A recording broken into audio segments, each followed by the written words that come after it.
하나님은 정의와 공의를 행하시고 또 정직을 기뻐하시는 분이시죠. 그래서 택하신 백성들 역시 정의와 공의를 행해야 됩니다.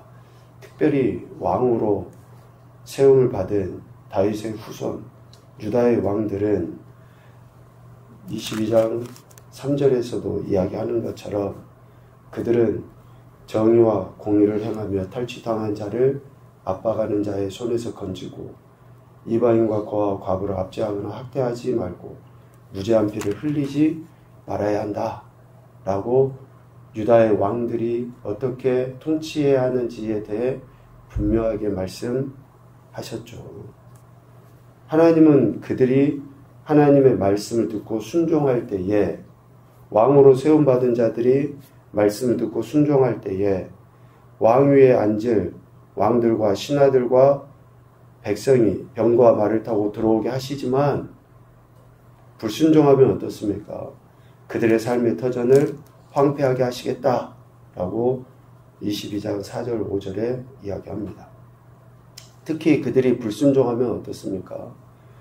다른 여러 민족으로 인해 조롱과 멸시, 그들의 입에 그냥 오르락내리락 하는 가십거리가 되게 하겠다라고 말씀하신 거예요. 그 불순종함으로 인해서 황폐함을 당하게 되고 그 황폐함을 본 여러 민족들이 손가락질하고 조롱하는 거예요.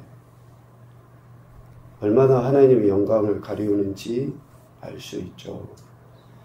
왕으로 세움을 받았지만 하나님 말씀에 불순종한 것, 즉 하나님의 언약을 잊어버리고 다른 신들에게 절하고 그것을 섬긴 것 때문에 이러한 조롱과 멸시를 당하고 택하셔서 왕으로 세워주신 하나님의 영광을 가리우는 그런 일들이 일어나게 되는 거죠.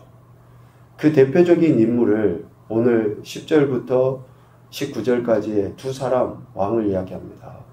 살룸과 여호야김, 이 두 사람, 두 왕을 가지고 하나님의 영광을 가리운 인물로 지금 표현을 하고 있어요.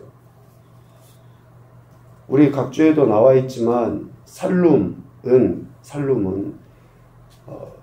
요시아의 아들 중에도 그런 이름이 있긴 있습니다만은 오늘 여기에서 나온 살룸은 아니에요. 여호아하스 왕의 다른 이름을 살룸이라고 이야기합니다.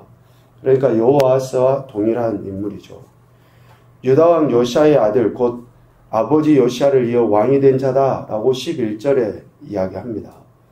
그는 장자는 아니지만 백성들의 추대로 인해서 왕이 된 인물이다라고 열왕기하 23장에 이야기해요. 그러니까 백성들이 아마도 여호아스를 다른 형제들보다 좀 더 인정을 했던 것 같아요. 더 좋아하고 그가 다른 형제들보다 어쩌면 민첩하고 담대함이 있을지도 모르죠. 그러니까 통치자로서 좀 마음에 들었던 거예요, 백성들이. 그래서 백성들의 추대로 인해서 여호아하스가 요시아를 이어서 왕이 된 거죠. 그런데 여러분, 시작부터 지금 잘못된 거 아닙니까? 백성은 누가 세우는 거예요? 죄송합니다. 왕은 백성들이 그냥 이 사람 좋다 해가지고 세우는 게 아니에요. 왕, 선지자, 제사장은 하나님께서 기름 부어서 하나님이 세우시거든요. 그런데 백성들의 마음이 좀 드니까 여러 형제들 중에 우리가 보니까 저 사람이 좋아 해서 백성들이 그렇게 추대해가지고 왕을 세우는 게 아니거든요. 그래서 백성들의 추대로 세워진 여호아스는 어쩌면 시작부터 형통할 수 없는 그런 시작인 거죠. 그래서 그가 왕이 된 이후에 3개월 만에 애굽왕이 올라와서 그를 폐위시켜 버립니다. 그리고 그를 포박하여서 예루살렘에서 왕이 되지 못하게 하고 무거운 짐을 지어주는데 그 무거운 짐이 뭡니까? 열왕기하 23장 33절에 보면 은 100달란트와 금 1달란트를 벌금으로 내도록 해버려요. 그러니까 왕이 됐음에도 불구하고 왕으로서의 통치 전혀 찾아볼 수 없는, 되려 포로로 잡혀가게 되는 그런 신세, 또 정말 무거운 그런 벌금, 이런 것들을 지게 된 거죠. 살룸 여호아하스는 이렇게 하나님의 뜻에 제대로 순종하지 못함으로 이런 모습들이 나타난 거고, 13절 이후에는 여호야김이 나옵니다. 여호아하스를 대신해서 왕이 되죠. 그도 요시아의 아들로서 왕이 되는데, 여호야김에 대한 평가는 13절에 의해서 알 수 있습니다. 여호야김이 어떤 왕이었는가? 불의로 그 집을 세우며 부정하게 그 다락방을 지으며 자기의 이웃을 고용하고 그의 품삯을 주지 아니하는 자라는 평가를 들어요. 13절 이 말씀은 결코 정의와 공의를 행해야 될 왕으로서의 그 모습은 찾아볼 수가 없어요. 가난한 자, 고아, 객가, 과부에 대해서, 또 무죄한 자가 피를 흘리는 것에 대해서 보호를 하고 해야 될 그 왕이 더 적극적으로 불의를 행하는 거죠. 부정을 저지르고, 그것도 자기를 위하여. 14절에 보면 그가 이렇게 평가받는 불의와 부정을 왜 행했는가?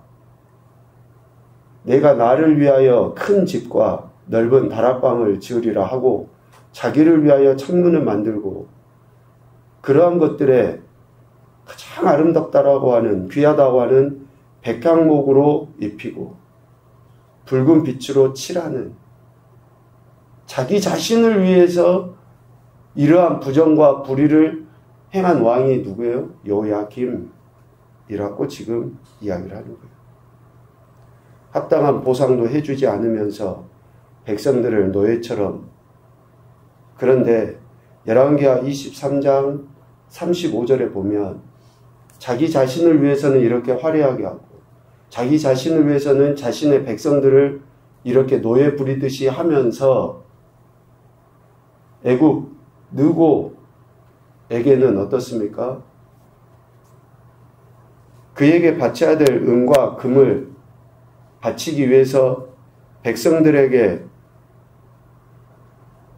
과하게 세금을 징수함으로 인해서 백성들은 정말 죽기 일보 직전까지 가는 그러한 안타까운 행태들을 보이게 되는 거죠. 자신의 백성들에게 그 은금을 부과해서, 참 얼마나 왕이라는 존재의 그런 어리석음이 나라를 혼란하게 하는지를 보게 되죠. 이처럼 살룸과 여호야김은 하나님을 경외하기보다는 사람의 방법, 또 요구대로 통치하려고 한 것이죠. 정의와 공의와는 전혀 관계없이 하나님 말씀에 이렇게 불순종하는 그러한 행태들을 보입니다. 이러한 이들의 평가에 대해 여호아하스가 그의 조상들의 모든 행위대로 여호와 보시기에 악을 행하였다라고 열왕기하 23장에 평가를 해요. 조상들보다 하나님 보시기에 악을 행한 그런 인물로 평가가 되는 거죠. 여호야김 역시 마찬가지입니다. 그의 조상들이 행한 모든 일을 따라서 여호와 보시기에 악을 행하였더라. 열왕기하 23장 37절에 그렇게.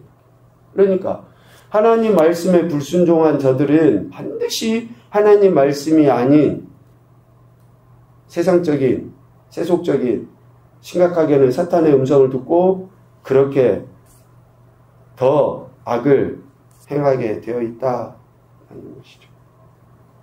하나님 보시기에 악을 행한 왕들의 최후는 비참합니다. 11절 이하에서도 이야기하죠. 그가 이곳으로 다시 돌아오지 못하고 잡혀간 곳에서 그가 거기서 죽으리니 이 땅을 다시 보지 못하리라. 여호야김은 어떻습니까? 18절 이하에 고통을 당하고 아픔을 당하지만 슬피 울어줄 자가 아무도 없다는 거예요. 얼마나 비참한 인생입니까? 그런데 요시야는 어때요? 저들의 아버지 된 요시야는 네 아버지가 먹거나 마시지 아니하였으며 정의와 공의를 행하지 아니하였느냐? 그때에 그가 형통하였었느니라. 그는 가난한 자와 궁핍한 자를 변호하고 형통하였나니 이것이 나를 알미 아니냐? 라고 15절과 16절에 저들의 아버지 요시야에 대한 평가를 하나님이 지금 말씀하고 계십니다. 그러니까 아버지 요시야는 이렇게 소위 하나님을 경외하고 하나님 말씀대로 순종하여 이러한 형통함을 경험하게 됐는데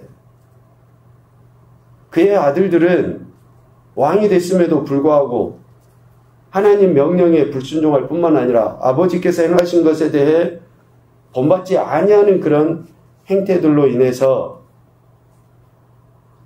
저들은 이런 조롱과 멸시를 당하고 심지어는 포로로 잡혀가서 그곳에서 죽임을 당하게 되는 비참한 말로를 맞게 된 것이다 라죠. 살롬과 여호야김은 결국 17절에 이야기하는 것처럼 탐욕과 무제한 피를 흘림과 압박과 포악을 행했기 때문에 이러한 심판을 당하게 된 거죠.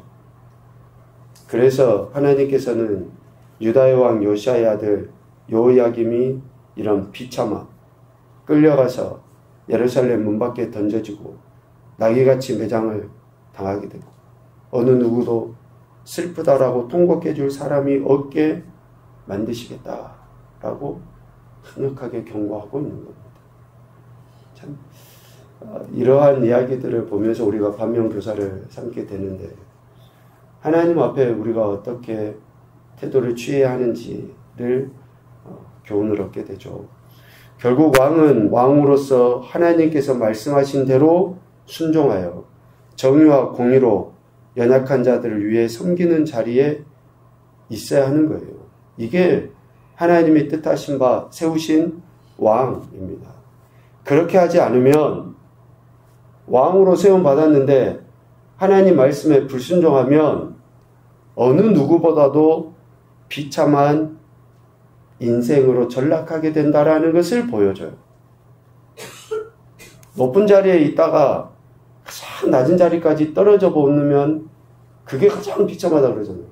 처음부터 중간에 있든지 아니면 높아지지도 않고 그냥 낮은 자리에 계속 있다가 그냥 좀 낮은 자리에 있으면 어때요? 그냥 별로 그래요. 그런가 보다 하고. 그런데 가장 높은 자리에 있다가 가장 낮은 자리까지 떨어져 보세요. 우리가 예수 그리스도로 말미암아 하나님 우리를 존귀하다 하셨고 우리 역시도 의인이다, 의롭다, 인정을 받았다, 구원받았다라는 이러한 은혜들이 우리 안에 있는데 그것대로 살지 아니하고 그 말씀대로 순종하지 아니해서 당하는 이런 심판의 그 강도는 그러니까 세상 사람들, 안 믿는 사람들은 문제 가운데 허덕이고 갈등 가운데 있고 고통 가운데 있고 그냥 저들은 늘상 문제니까 괜찮아요, 어쩌면. 그런데 우리는 구원받은 그 은혜가 우리 안에 있어서 영적 자부심도 있는데 그 말씀대로 살지 않아서 당하게 될 그 고통의 비참함은 이루 말할 수 없는 거죠. 그러니까 지금 우리가 어떤 태도를 취해야 되는지가 매우 중요해요. 첫 번째 교훈입니다. 왕 같은 제사장으로 세움받은 것은 하나님의 전적인 주권이요 은혜이다. 우리가 왕 같은 제사장이 된 것은 하나님의 전적인 주권 가운데 은혜로 이루어진 일이에요. 두 번째, 왕 같은 제사장은 하나님의 말씀이 삶의 기준이요. 하나님의 말씀이 삶의 기준이요. 정의와 공의가 삶의 방식이다. 말씀이 기준이 돼야 되고 우리 삶의 방식은 세상 사람들이 요구하는 방식, 좀 불의를 행해도 또 좀 부정한 것들을 해서 뭐 돈을 벌고 명예를 얻는 것이 우리의 삶의 방식이 아니라 삶의 방식은 더디더라도 지금 당장 손해를 보더라도 하나님께서 말씀하신 대로 정의를 행하고 공의를 행하는 것, 정직하게 살아가는 것이 그리스도인들의 왕같은 제사장의 삶의 방식이라는 거죠. 세 번째는 마지막 심판대 앞에 서서 평가받을 것을 의식하며 오늘을 살아가자. 지금 이 순간을 살아가자. 지금 우리가 예배드리는 이 순간도 하나님이 보고 계시잖아요. 오늘 한날의 삶도 하나님이 보시잖아요. 내가 진짜 정직함으로 하나님 앞에 예배하고 정의를 행하기 위해서, 공의를 행하기 위해서 오늘 그렇게 살아가는지, 아니면 오늘 여호야긴과 같이 나를 위하여 집을 짓고 나를 위하여 그렇게 무엇인가 하고 있는지 하나님이 보시잖아요. 심판대 앞에 서서는 낱낱이 우리가 다 직고하게 될 텐데, 그래서 늘 주님 앞에 서 있는 것과 같은 그러한 마음으로 살지만 마지막 심판대 앞에서 평가받을 그때를 의식하며 살아가는 그런 지혜가 우리에게 있어야 되지 않겠습니까? 오늘 살룸과 여호야김을 통해서 왕들의 그릇된 모습들을 보게 되죠. 짧게 나와 있지만 요시아가 어떻게 행함으로 형통했는지도 살펴보았습니다. 오늘 우리가 하나님의 은혜를 구하고 형통함을 구합니다. 그렇다 치면 하나님 말씀을 듣고 순종하는 것밖에 없어요. 듣고 순종해야죠. 그것이 우리가 살 길이고 형통할 길이다라는 것을 기억하시고 오늘도 하나님 말씀에 귀를 기울여서 하나님 존전에서의 우리의 삶이 온전하게 세워져 나가실 수 있기를 주님의 이름으로 축복합니다. 아멘.